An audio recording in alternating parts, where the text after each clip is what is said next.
I'm Maria Menounos, and you're tuned in to AfterBuzz TV, the ESPN of TV talk. Now, let the buzz begin.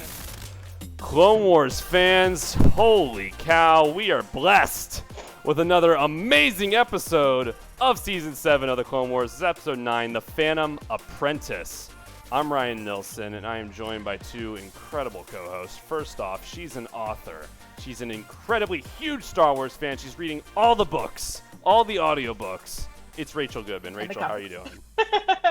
Hey, I'm doing really well. Yeah, I'm working my way through all the comics, all the books, of canon, that is, with some legends involved. But yeah, I'm reading all the books, all the comics, listening to some of the audiobooks as well. And yeah, I'm just really excited to be here, excited to talk about this episode and talk about how we're getting more perspective on what will become episode 3. Speaking of perspective, we have a fresh new perspective on the show today. You mentioned legends, Rachel. Well, we have a legend right here. It's Frankie Altieri. He's a sports analyst and anchor. He's a writer for AfterBuzz TV, as well as a massive Darth Maul stan. Frankie, how are you doing? I'm great, and that is very accurate. Huge Darth Maul stan. I read every Legends and canon comic there is, and I'm just psyched to see this Shakespearean take of Darth Maul continue with the collaboration of Sam Witwer and Ray Park. Oh my God, can't agree more. Yeah, we're so psyched to have Frankie here. By the way, I'm psyched that you're here, man. Because this was a really special episode of the Clone Wars, and we talked a little bit last week about moments and how I feel like these last 4 episodes, it's really rewarding. I feel like my camera is moving. I feel like a lot of moments are earned, and this is just reaping the benefits of the decade of this show, really. And this one was a culmination of just so many things. We're going to talk a lot about Darth Maul. We're also going to be talking about like Ahsoka v. Maul, that Obi-Wan hologram phone call, and we're going to be talking about our predictions for later in the season, as well as picking our MVP.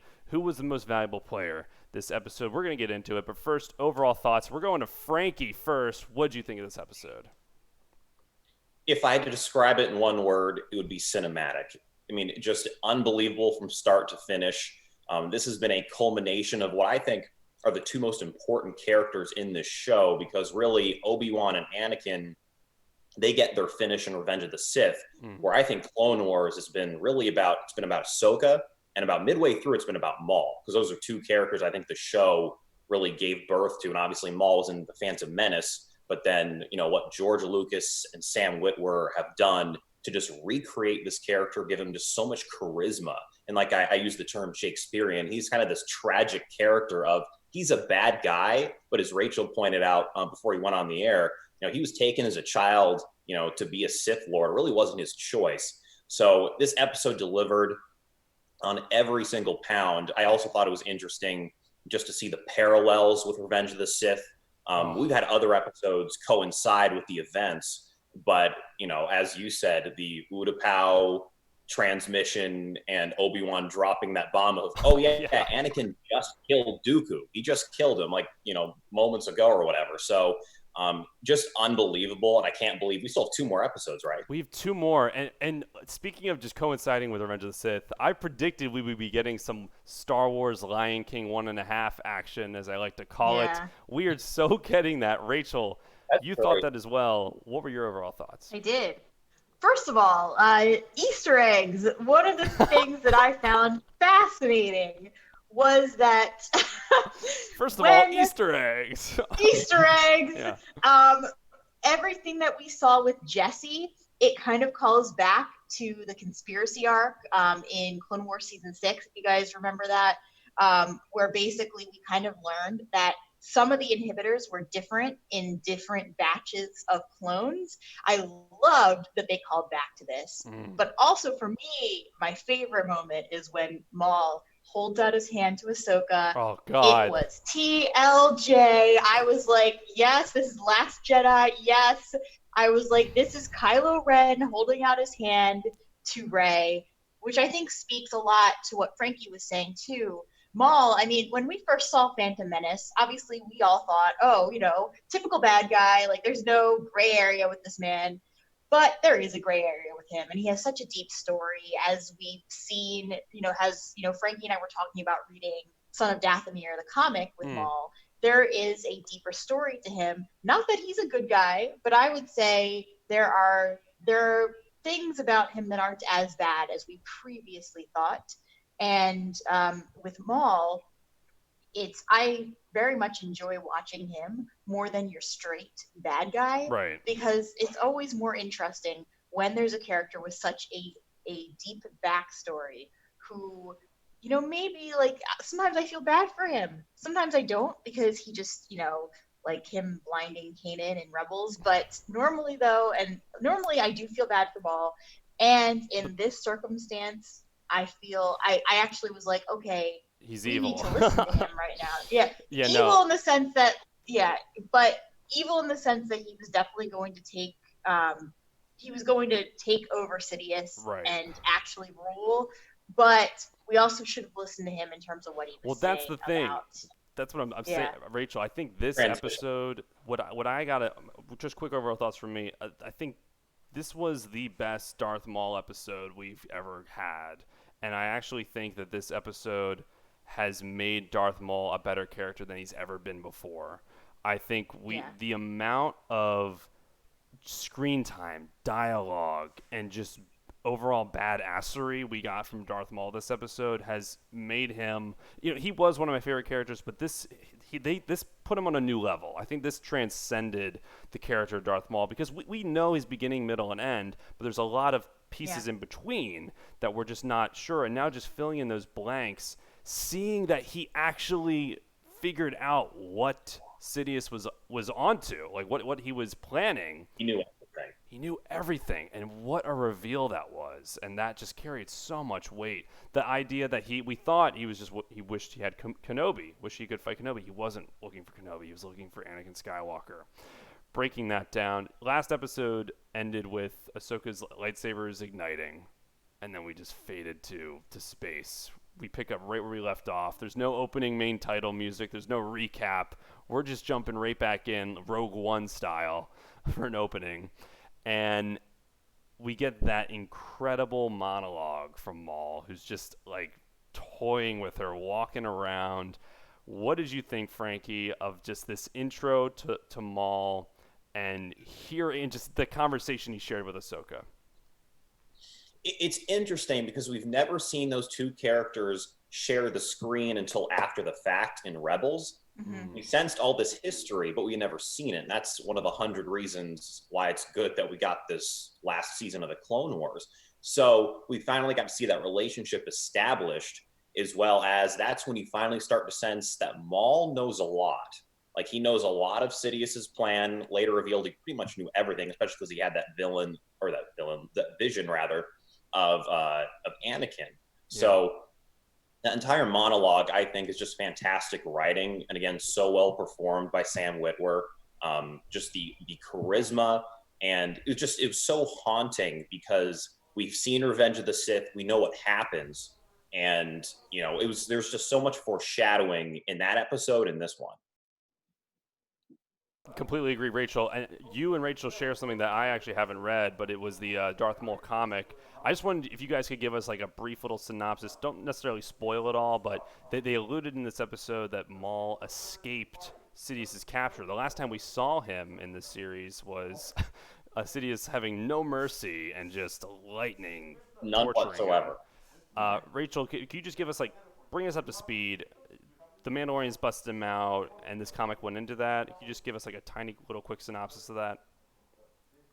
Yeah, I mean, I don't want to give too much away, but basically it is Darth Maul escaping, and he has some really great scenes with Dooku where it's all about power and what Sidious wants. And it's because at this point, Dooku is the apprentice. And so it's all about that back and forth between the power and how it doesn't really mean what Dooku thinks it means, and there's just a really great showdown between the two of them. And Maul actually goes back. The Mandalorians get him out, though. Is that because that's what he alluded to in this episode? Yeah. Okay. Yeah, with their help. Yes. They go on a zip line down a castle. Yeah. Oh, really? Wow. Yeah, so really cool. definitely check out that comic for more of that backstory, because just seeing him liberate the rest of the Mandalorians, saying like, if you're gonna die, like you're gonna die on the battlefield, and there's some kind of camaraderie there. Like there's such an interesting dynamic of the clones following Ahsoka with her orange face painted on their masks, and then the Mandalorians have like the Maul masks. Is that so? What's an interesting parallel? What's an interesting parallel to what Rachel was saying of you feel bad for Maul, then you don't, is, when he's talking about taking down Sidious, because everyone wants to see Sidious fail because of what he does to the Jedi, but then you don't feel bad for Maul when he's trying to escape, and that his first command's like, we need reinforcements. He's like, go die well, and he just tosses the phone. You know what I mean? So that's a time where you don't feel nice for him anymore. Yeah. Well, especially, and that's the thing, is that I don't like, we know that what Ahsoka said about Maul only wanting to take over, only wanting to stop Sidious, because Maul would then go ahead and assume control of the throne. If you want to call it a throne, even though there's no throne, but you know what I mean. She was right.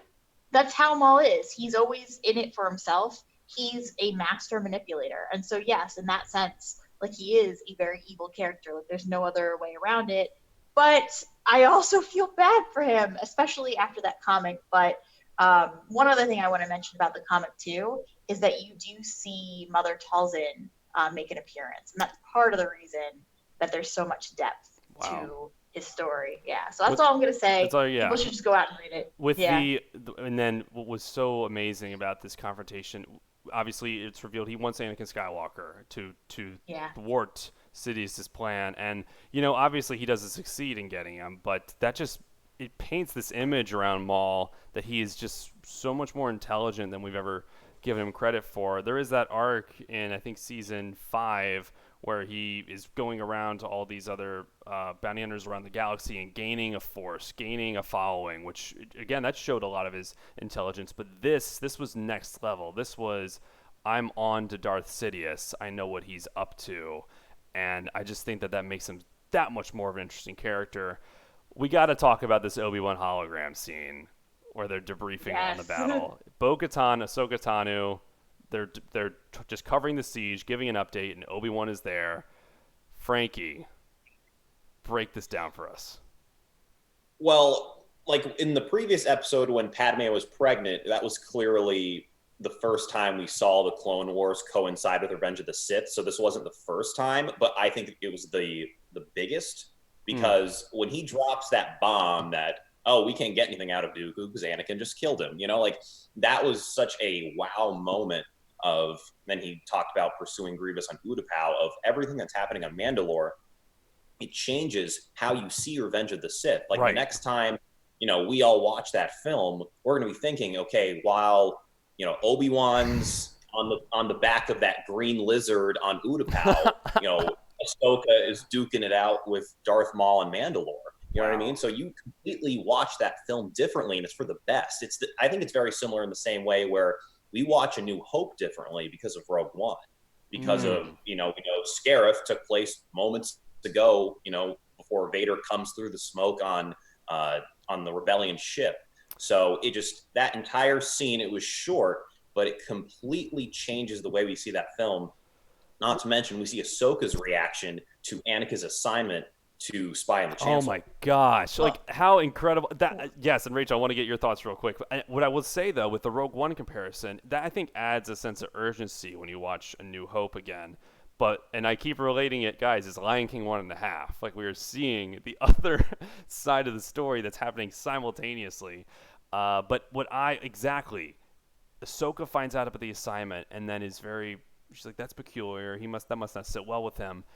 And Obi-Wan asks her to call him, but they get interrupted. Rachel, thoughts?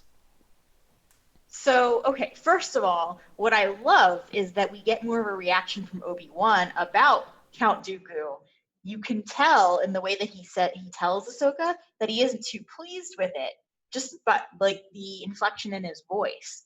And I feel like that was one thing I did not like about episode 3, is that a lot of it was rushed and we didn't get a chance.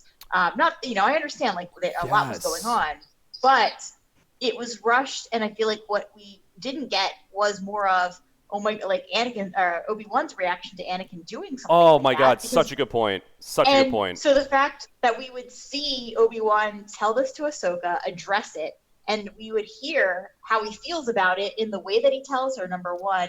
Two, Obi-Wan comes out and says that the council doesn't always do the right thing. Yo! I was like, okay, we have never heard him, not in episode 3. We did not hear him voice that opinion.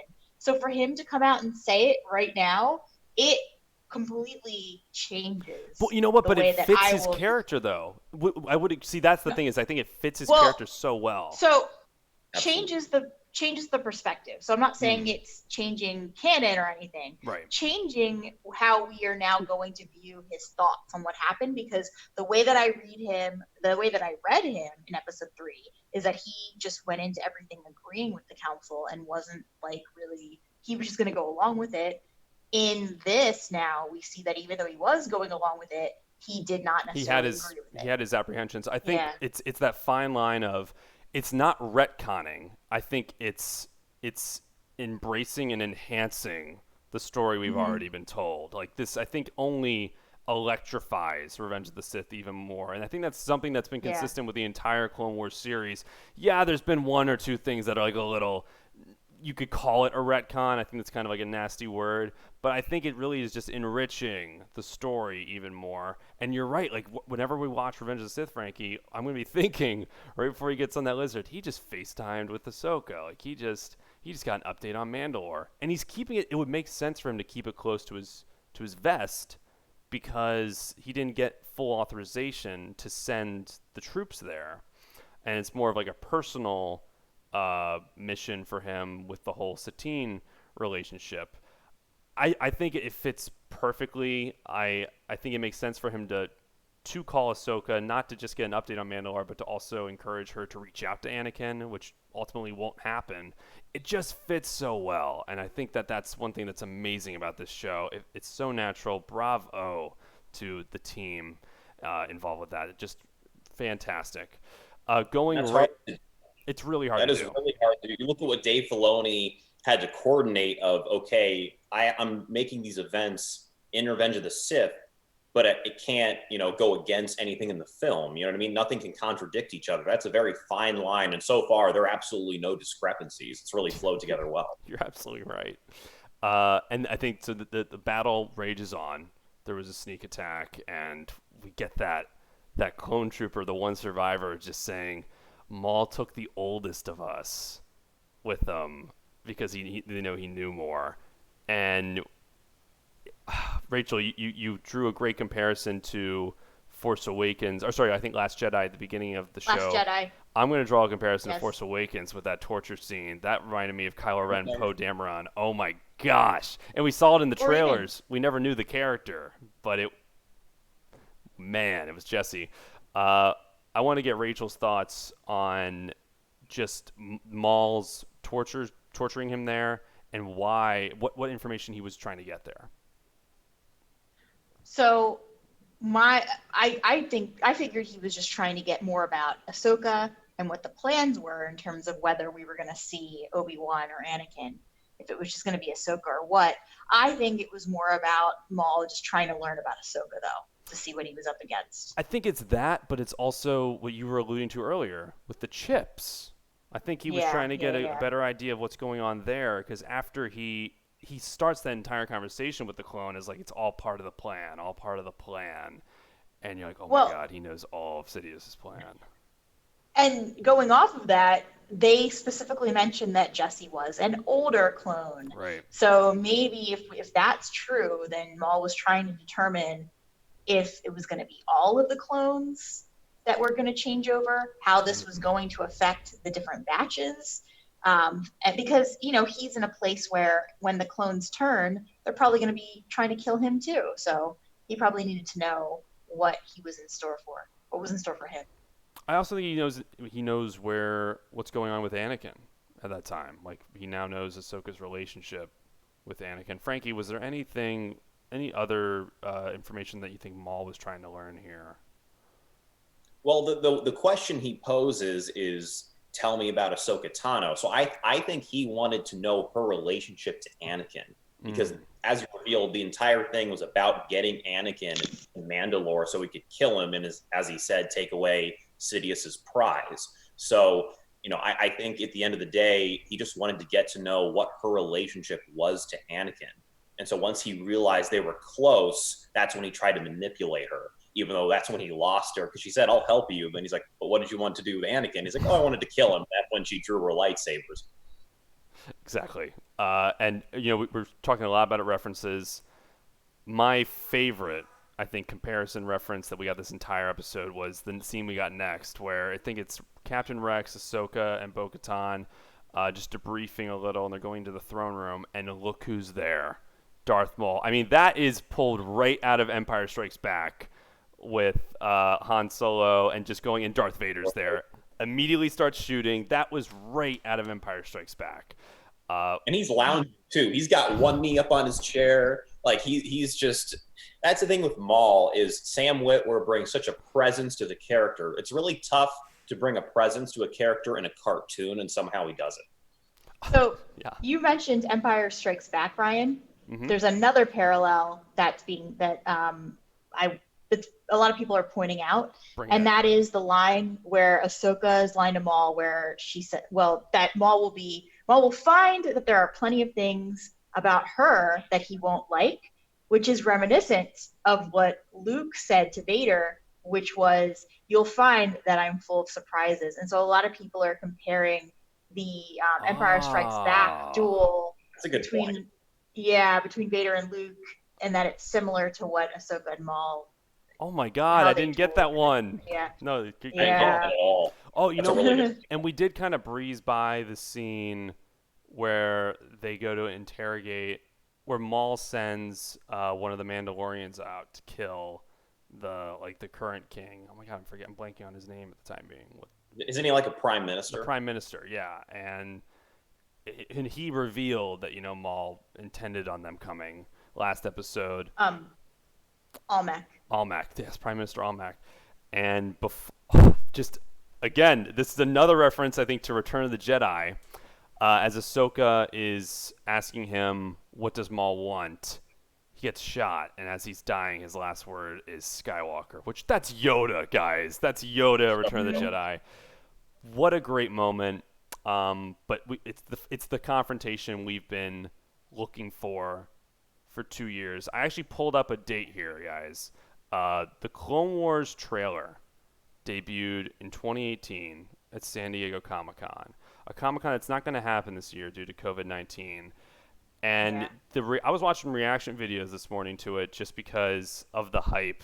This was, I think, June 18th, 2018, where they first showed the one snippet of Maul fighting Ahsoka here. And we got it in this episode. I thought we weren't going to get this until the final episode. We got it this episode. Yes. This showdown was everything. I want to go to the Maul stand real quick. What did you think, Frankie? It delivered on every count, and I'm about 90% sure this is true, but I'm pretty sure Ray Park actually did the motion capture. He did. For a big chunk of that fight, which again is very synonymous with what he did with Sam in Solo, a Star Wars story. Both of those guys bringing that character together. It's fantastic. That's what I love about Disney's ownership of Star Wars is the lightsaber duels are fast paced, but it doesn't look like sword dancing. And that's my biggest problem with Revenge of the Sith is it looks like they're dancing. It doesn't look like they're fighting. And it's someone who's trained in martial arts for 20 years. I'm like, okay, you could have killed there, and there. But with this fight, it delivered, and the dialogue, we were talking about this before the show, before the fight, in between, after Ahsoka talking some trash, and Maul's classic pose from the Phantom Menace, because he reconstructs his double-bladed lightsaber, and he does this. Unbelievable. It's iconic. And that's the cool part about Maul is his athleticism, and they brought that back with this fight. And obviously the second part is them hanging on top of, I don't even know where that was. Some right skyline, right? Yeah. skyline of a roof with the bottom pillars or whatever. An iconic setting for a Star Wars lightsaber duel. Just we've never seen that really. Yeah. I mean, and just hanging over, the entire city. And it's interesting how you view this. Technically, Maul won the lightsaber duel, but Ahsoka won in the end because she captured him, even though he disarmed her. So that's why the fight is so interesting, is because there really isn't a clear-cut winner. Right. And both characters have gotten so powerful, so it was a really good matchup. That's why, to me, it's when we had a couple of episodes ago before we got to this arc, when we had basically a situation where everyone was saying, like, we're just seeing that Ahsoka really is a Jedi, and that people are viewing her that way, whether she wants to be a Jedi or not, whether she's part of the council or technically is not a Jedi. She is truly a Jedi, that she could win a duel without using a lightsaber, and that she would use her own tactics and strategy to overcome an enemy who has disarmed her.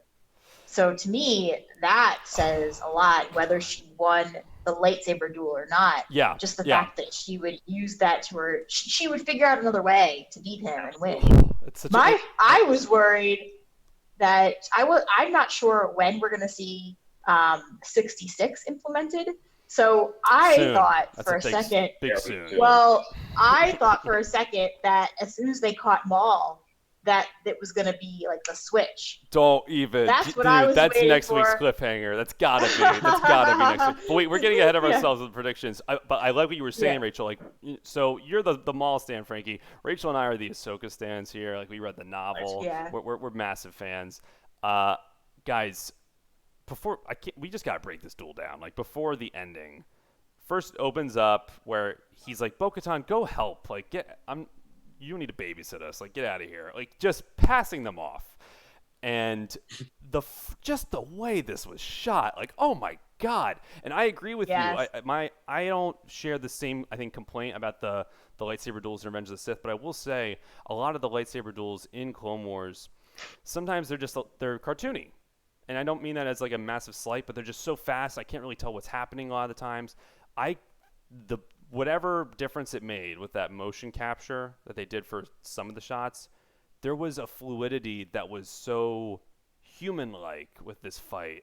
It was noticeable. Like, there's something about the swings that carried a weight more than they have in other duels we've seen in this series. The line for me, just trying to, Rachel was saying, it's The Last Jedi, just trying to bring her to his side. When she first agreed, she was like, yeah, I'll help, but what do you want with Anakin? I was like, are you? Yeah. Okay. Because he did this to Ezra in Rebels. Like, he's a master manipulator, as Rachel said. And the shot when the window exploded and it just, like, pans around and oh, my God. Like, this was so cinematic. Move.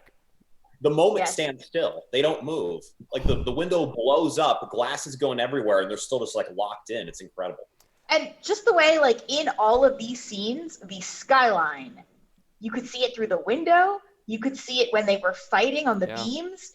The purple, like the stars, everything that was so detailed. And I was like, when Ahsoka when she would agree, but only once she knew what he wanted with Anakin, I was like, okay, this is amazing. I love that they went here with it.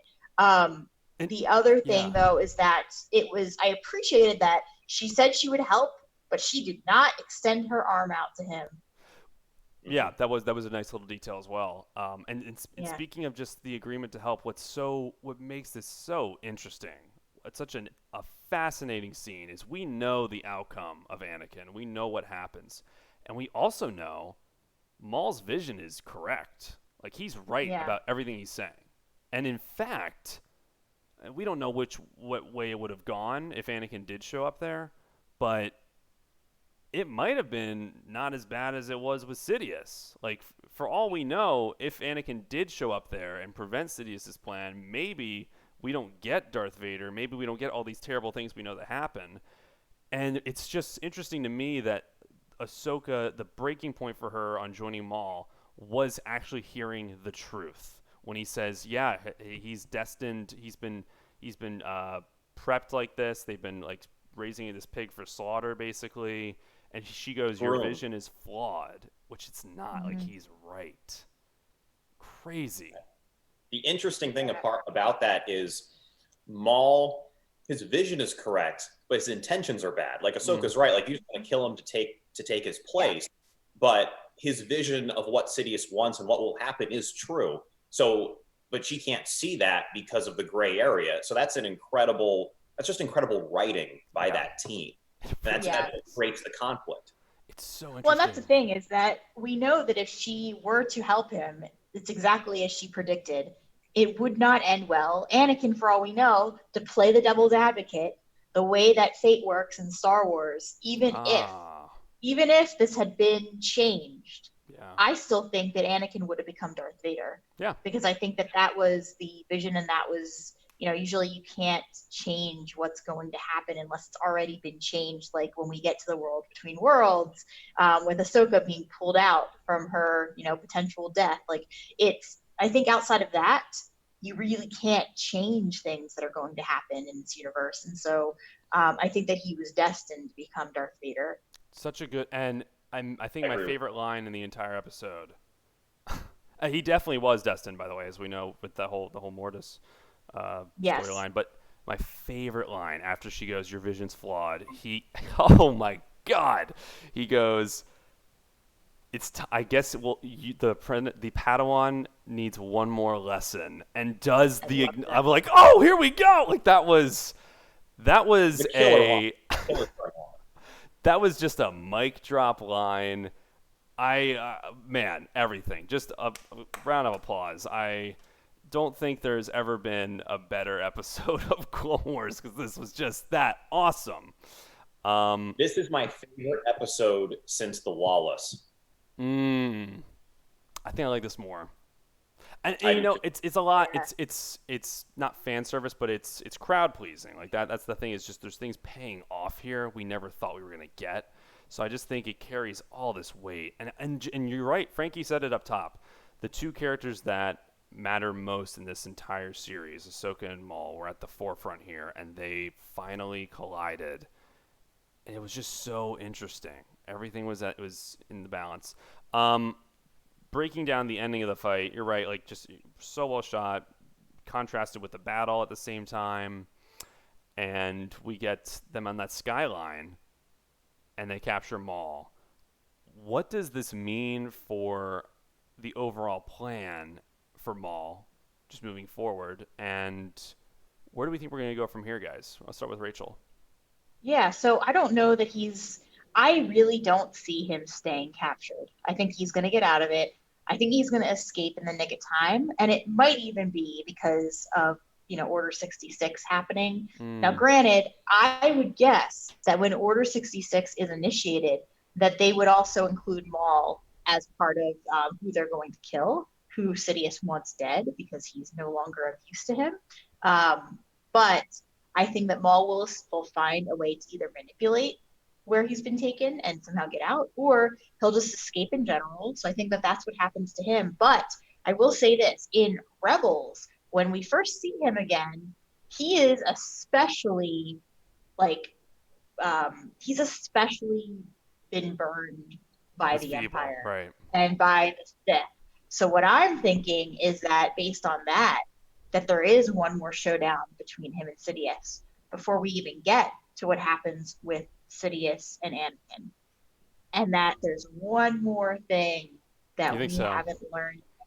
Yeah, maybe there's something else that happens, because there's just Maul is a very broken man by the time we see him, and this could be because of what we haven't yet seen. Like, for example, in when we had Solo and we do see Maul again, it could be because of things happening around that time period. But I still think something else might happen. But I think there's a lot of time in between.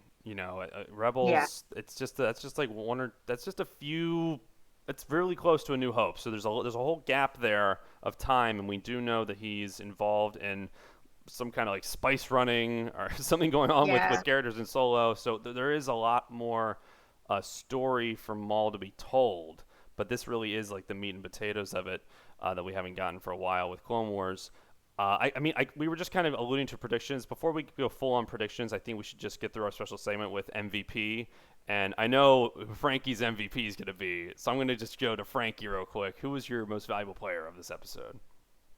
I have to go with my guy. Got to go with Darth Maul. Like we said, this was the best episode, or really the best piece of Star Wars media that he has been in his entire duration as a character. Easily. Just the writing, the physical acting that we got, the story, just top to bottom, was incredible. And as a Darth Maul fan, I put this at my top 2 moments for him in terms of episodes or obviously the 2 films. Oh my gosh, I second that. He's my MVP. Even the little details that are just like lines fleeting, stuff he doesn't even say. I think there's a moment where the Mandalorians are like, he's talking with his followers and he's telling them to go into hiding, and you're like, oh my gosh, the dude he's planning it out. Rachel, who was your MVP? I mean, I definitely agree with you guys, and I want to say Maul. Here we go. But just to be, say something different, I'm gonna go with Obi-Wan. Oh, why? Nice. Because Good pick. I like that. he told Ahsoka what was happening and what was going on with Dooku, and he asked Ahsoka to get in touch with Anakin. Not that Ahsoka was gonna have time to do this, but he did try. And if things had gone a little bit differently, at least Obi-Wan reached out, and things could have potentially been, because of Obi-Wan reaching out to Ahsoka, he tried, and things could have gone a different way. Completely agree, you guys. Going into predictions, let's get into predictions for the final 2 episodes of this season, and just I think Clone Wars in general. Let's kick it off with Rachel. Where do we go from here? Because this is what we were waiting for the entire time, was the showdown. They have them all captured. What happens next week? I mean, I've been saying this since the beginning of season 7. I still think that episode 12 is going to end on an epilogue with us seeing Darth Vader in a, unspecified time in the future. I would love to see us seeing Vader during the events of Lords of the Sith, the book that Ryan turned me on to, because we have not really seen too much of that we've seen it in the book, but we have not seen too much of that time period in either the shows or obviously the movie. So I would love to see right after he's become Vader, what happens to him, and just to kind of end there. But also, I think next episode, I think Ahsoka is going to try to reach out to Anakin. I think that's where we're going with this. I don't know that she's going to be successful, but I think she's going to try, because now Ahsoka knows the vision, and whether she believes it or not, she's probably going to try to stop it. And so I see her, that's what her next goal is, trying to get back to Anakin, or at least to reach out to him to prevent some of this from happening. And I'm almost wondering if there is something she sees that would kind of tell her the truth, but she's unable to accept it until years later when we see her in Rebels again, and she finally sees Darth Vader and his mask has cracked, and she sees the eye of her former master. So yeah, I think it's a great. There's stuff we know from the Ahsoka novel. I don't think I think she might try to reach out to Anakin. I think my prediction will be this. I think she's going to attempt to reach out, but she thinks he died in Order 66 whenever that happens. I think we're going to witness Order 66 go down and Rex take out his chip and not turn with her, because we know that Rex and I think 1 or 2 other clones took them out and are with them. I even noticed one thing from last week when they were invading Mandalore. They had the ATTE or whatever, like the walker there. So I think that's where they got that from. I think that's going to happen, and I also think we're going to have I think we're going to see a little past Revenge of the Sith. Whether it be an epilogue similar to Rebels, I think we're going to get some tie-ins to what happens with Maul, so we find out where he gets to in Solo. Frankie, predictions. And before I go into my predictions, to go off of what Rachel said, speaking of another moment that looks different now, when Ahsoka sees that Anakin is Vader, that's her confirmation of, oh shoot, Maul wasn't kidding, and he was right all those years ago. But to kind of break it down, I think the last time we'll see Ahsoka is basically her and Captain Rex trying to kind of fight off the horde of turned clones. I think that's the last time we will see them until Rebels. Just with, I think once Order 66 goes down, with, like you guys said, him being one of the few clones that doesn't have the chip, it's going to be, Rex is going to be really her only backup to get out and escape. So that's how I think her story wraps up. From Maul, he thrives in chaos, and he's going to escape in the chaos of Order 66. I think he's going to be a target too, but I think because the Jedi are the top target, they're kind of going to take the attention away from him. So he's going to really escape because of Order 66. And also sign me up if we get another Sidious Maul fight. Oh my gosh. I don't know if Sidious has the time for that, because with Revenge of the Sith, he's in that movie so much. I don't know if there is a snippet where you can go, oh, he was off fighting Maul in this little chunk of time, but I would be fine with it. It would have to be after. It would, or I'm going to challenge it. I don't think we ever get that again. I don't think Sidious would ever go fight Maul again. I think he would only send Darth Vader. That's a good point. I think so too, unless we get it before Anakin becomes Darth Vader. Yeah, I just, before he becomes, we're at a point where Obi-Wan's going to Utapau. Yeah. Unless he makes another one of those quick flights. Anakin's monitoring him. Anakin's around him 24/7 now. They're at the opera. They're telling stories right now. Unless Anakin has a showdown with Maul before he becomes Darth Vader. Yeah, who knows? There is one more fight. Yeah. There's one more fight with Ahsoka and Maul, because remember when he says running away again, Lady Tano? I think that's what he's referring to. Oh, maybe. Yeah. Or it could be. You're so right. We might get that. Guys, we're interested in your predictions. Please comment down below. Hit that like button. What did you think of these last two episodes? The Phantom Apprentice. What did you guys think? Comment below. Thank you so much for making us the ESPN of TV Talk. Guys, that's all the time we have. Signing off. Until next week, Frankie Altieri, where can people find you? You can follow me on Instagram at Frankie Altieri and Twitter at Frankie Altieri84. Rachel Goodman. You can find me on Twitter at Rach Goodman, or on my author Instagram account at Rachel Radner Author. You guys can follow me at Ryan Nilsen on Instagram and at Ryan Nilsen, RYNILSEN on Twitter. Thank you so much again. Please wash your hands, be safe out there, and keep enjoying Star Wars. May the Force be with you.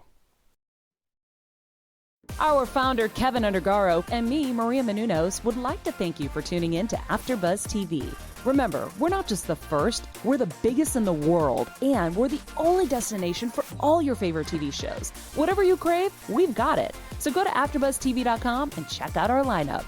Buzz you later. The views expressed herein are those of the hosts only and do not necessarily reflect the views of AfterBuzz TV or its owners or principals.